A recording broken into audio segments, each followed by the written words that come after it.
I am autistic. This is something that became a massive reality to me over the past few years because apparently, once you know you're autistic, suddenly you have a much harder time being autistic. Now, of course, this isn't a catch-all, but scale regression is an observed phenomenon. And other late diagnosed autistic people have talked about how much harder and taxing it is to mask once you're aware that masking is something you do. Earlier, I didn't know I was masking. I didn't know how to turn it on or off. It was all subconscious. I was running on auto mode. And then, boom, one day autopilot is gone. And I've been given manual controls and I don't know what to do. I am panicking. Very interestingly, around the same time that I came to terms with my autism was the time that I started doing TTRPG streams online. Uh, Side note, this is the first and last time that I am pronouncing it as GTRPG for your benefit. From now on, it is Teeterpog.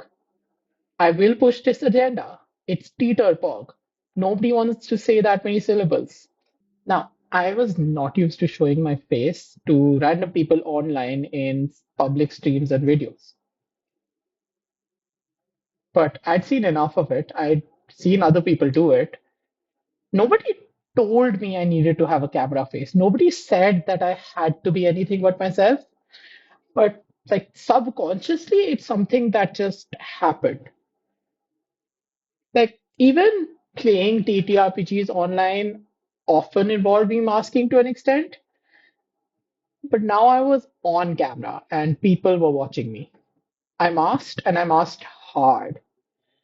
Um, and when I say camera face, I mean a sort of masking catered to specifically being on screen creating performance content. Like, yes, I'm trying to be interesting and funny, but that's not really it. That's minor and arguably also necessary. But the idea of looking straight at the camera, keeping a smiling face, sitting up as straight as possible, all of that is a part of masking. All of that involves some amount of discomfort and a consistent amount of effort. And as a result, a 3 hour actual play stream, while extremely fun, would tire me out as much as, say, a 12-hour day of board gaming in real life. And my therapist did point out that this was unhealthy, but I wanted to stream teeter-totters, and as far as I could tell, this was part of the job. Or was it? I was presented with a wild concept. The concept of not masking, just not masking. This goes totally against my instincts. But what an idea. Be on stream, be perceived by people as I have my camera on and I am speaking, and just not mask. Don't put on a camera face beyond the bare minimum. Just be actually really myself. Have a good time playing with my friends, creating something. Uh, just maybe put in just a tiniest bit of effort to be interesting and funny, but without it becoming a, you know, mm, I did not think that that was something I could do, but I started trying it. And part of it meant letting resting autism face happen. Resting autism face, much like resting bitch face, is a thing that happens in a lot of autistic people where our default expression is just like, I'm having a great time. I'm enjoying myself. This is more my default expression. Um, I zoned out for a second.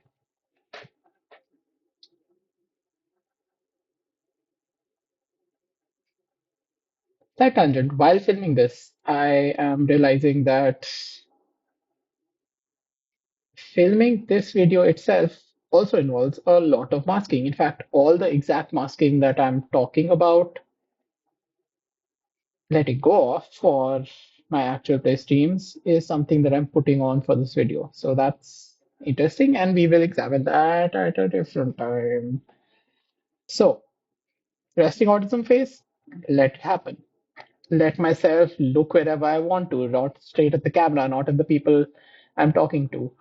Let me fidget, like let me do stuff with my hands, grab my toys if I need to, not that kind of toys.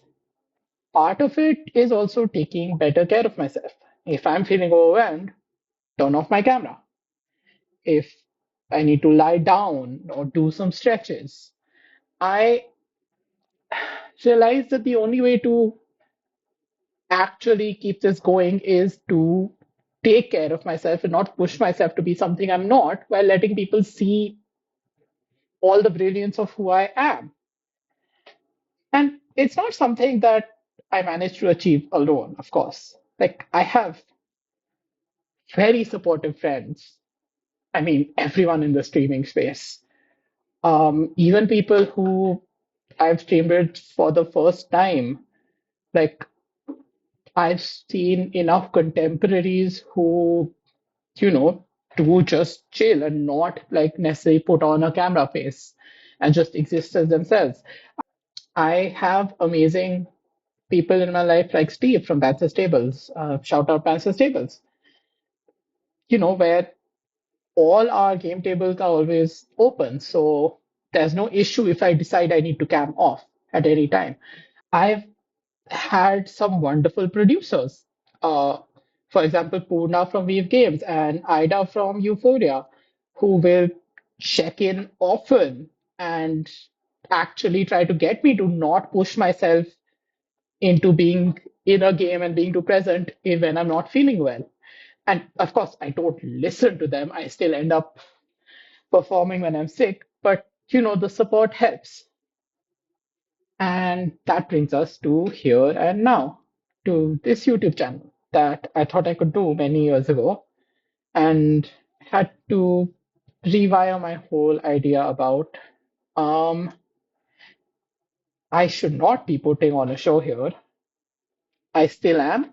I think as I start this off, there will be masking. I will dissociate into my head a bit. But at the same time, I feel like it's important that you all see that and see me going through it. But I'm going to talk. I'm going to talk about the things I feel and the things I like, and I'm going to try to build up to doing it mask off. And hopefully, some of you will join me on this journey and watch along. So yeah, that is it for this first video on a slightly intense topic.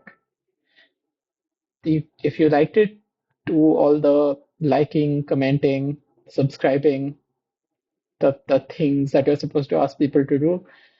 But most importantly, keep yearning.